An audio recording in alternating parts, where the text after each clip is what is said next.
Today I'm going to share with you a story of a time that a hiker went off on a backcountry solo hike with their dog, and their dog saved them from an absolutely horrendous situation that could have meant the difference between life or death or worse. But before we get into that story, if you've had an encounter or know a story that you'd like to have shared on the channel, please email me at the link below. If you like today's story, please gently slap that like button. And the next time you're off in the back country and the subscribe button starts acting a little squirrely, give it a pat on the head so that you don't miss out on any future content.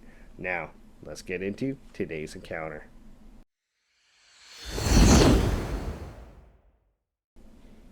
At the end of August of 2020, Megan was 33 years old. She was living in Thunder Bay, Ontario, and she had basically grown tired of the same old day-to-day routine of working from home during the COVID pandemic. She was tired of waking up every morning, going to her computer, staring at it for 8 hours out of the day, having endless Teams calls, and she just needed an escape. She needed to recharge her mind and basically just leave that part of her life behind her for a little while. Every year, her and her friends, they would go on a different backpacking trip somewhere in Ontario. However, that year, because of the COVID restrictions, they were not going to be able to do that. So she decided this particular time that she would go on a backpacking hike with just her and her 100-pound German Shepherd named Loki. She ended up settling on doing the Pascasqua Coastal Trail along the northern shore of Lake Superior. This trail is about 60 kilometers. Most people tend to do it in about 2-3 days. However, because she was going to just escape her everyday life, she decided she was going to take it easy and she was going to take about 4 or 5 days to do this trail. So she loaded up all of her gear into her car and she made the drive out to Pascasqua. When she got to the lot at the trailhead, she did notice that there were a few vehicles in the lot and there was nobody really hanging around. So she parked her car off to the side, grabbed her pack, grabbed her dog, and she started making her way down the trail.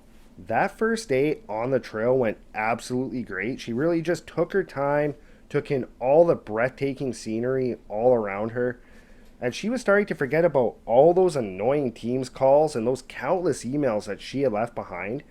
Come that evening, just like her plan, she made it about 12 kilometers, so she made her way slightly off the trail, set up camp, had some food, climbed into her tent for the night. The next morning, she woke up, she had something to eat, she packed everything up, and then she started making her way back down the trail again. After about 6 kilometers, she came to this giant suspension bridge suspended between these two massive rock faces over to the Chigamawinigum Falls on the White River. This suspension bridge is suspended 23 meters or 75 feet above these falls. And as she made her way across this bridge, she was just absolutely awestruck at this scenery. She found herself stopping right in the middle of the bridge, looking down at the rushing water below. And she just quickly just basically became entranced by the moving water and this scenery. She ended up spending about an hour just looking at the falls. And then she decided, you know what, instead of going 12 kilometers tonight, I'm just going to go just a little ways past this bridge. I'll set up camp. That way I could be close to the sound of this water, because she found the sound of these falls just incredibly relaxing. So she made her way across the rest of this bridge, went about 500 yards past it, made her way just slightly off the trail about 10-15 yards, set up camp, and then she just basically sat there in her hiking chair just listening to the sound of the rushing water from those falls. As the afternoon progressed, there was one point where all of a sudden Loki suddenly alerted. His ears went up, his hackles raised, and he started staring back in the direction of that suspension bridge.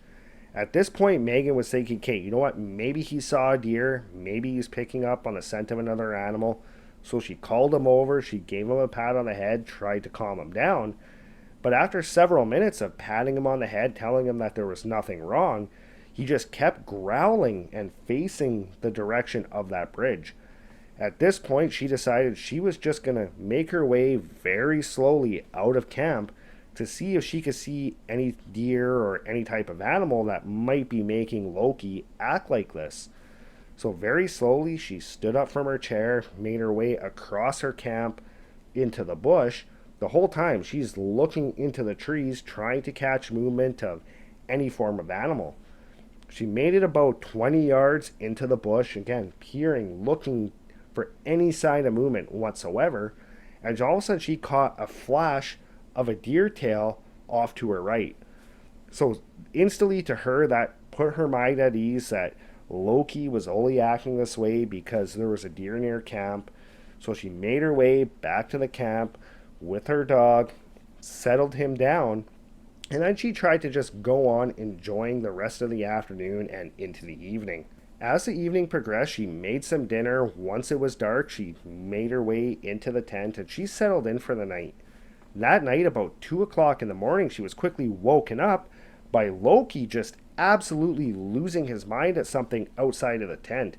She could see in the light of the glow stick hanging from the top of the tent that again his ears were up, his hackles were raised, and he was full on aggressively barking and growling at something outside of their tent.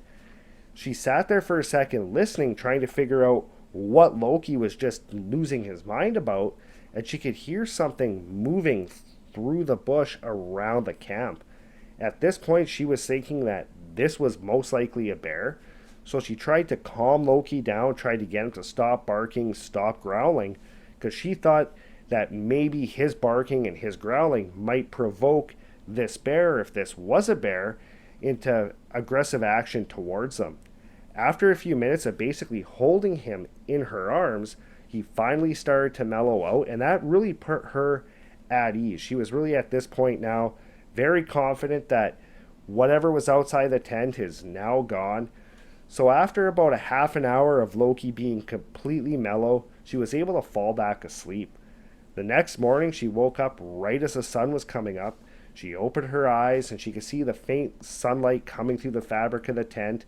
She reached over, pat Loki on the head, woke him up, and then she made her way to the zipper of the tent. As soon as she unzipped the tent and went to step outside, she caught movement of something about 10 yards away in the bush, moving behind a tree.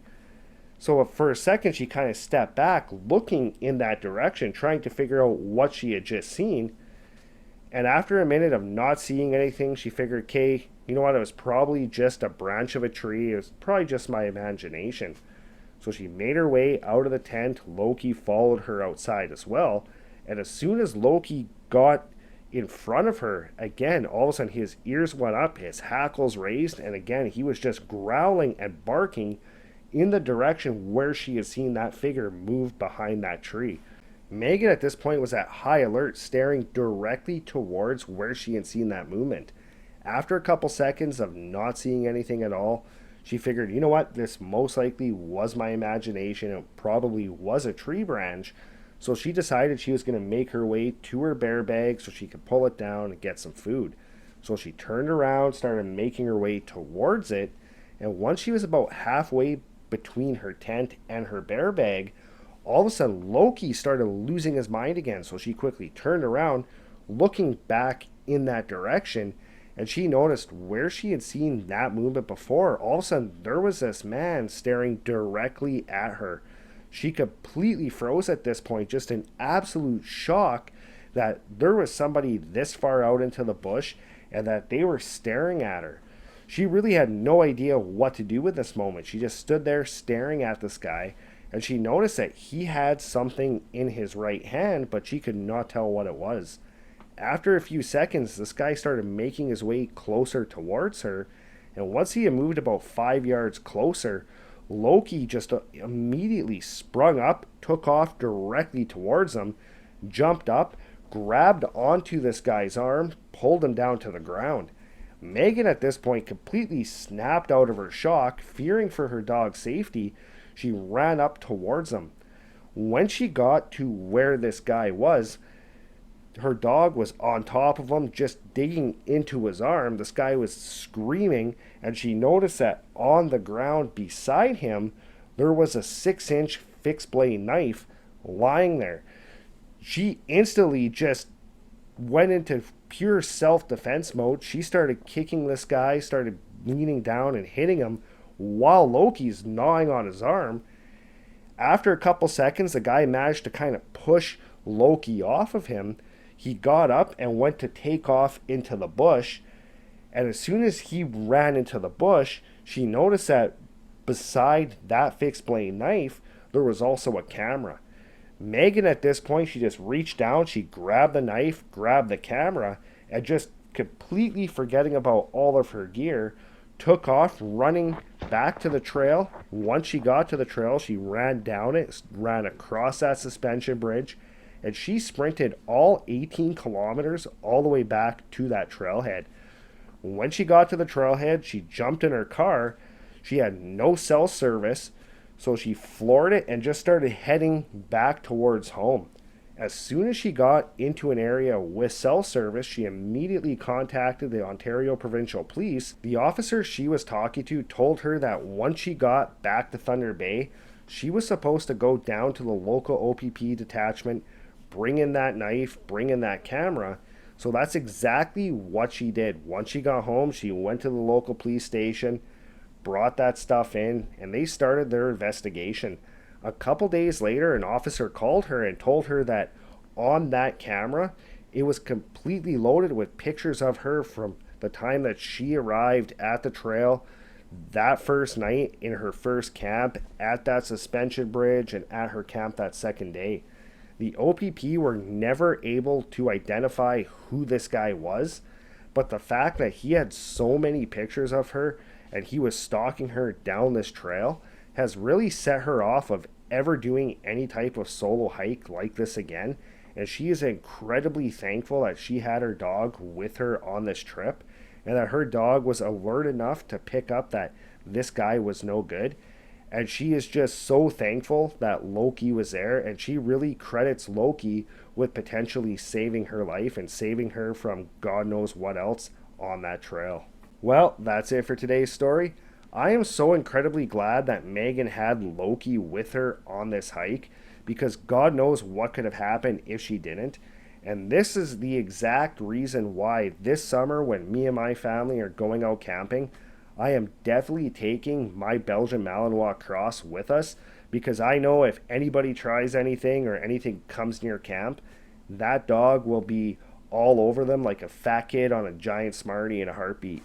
As always, though, if you have any comments, please leave it in the comments below. I'd really love to know your thoughts on this one. And if you haven't done so already, the next time you're out in the bush and the subscribe button starts acting a little squirrely, give it a pat on the head, and I'll see you next time.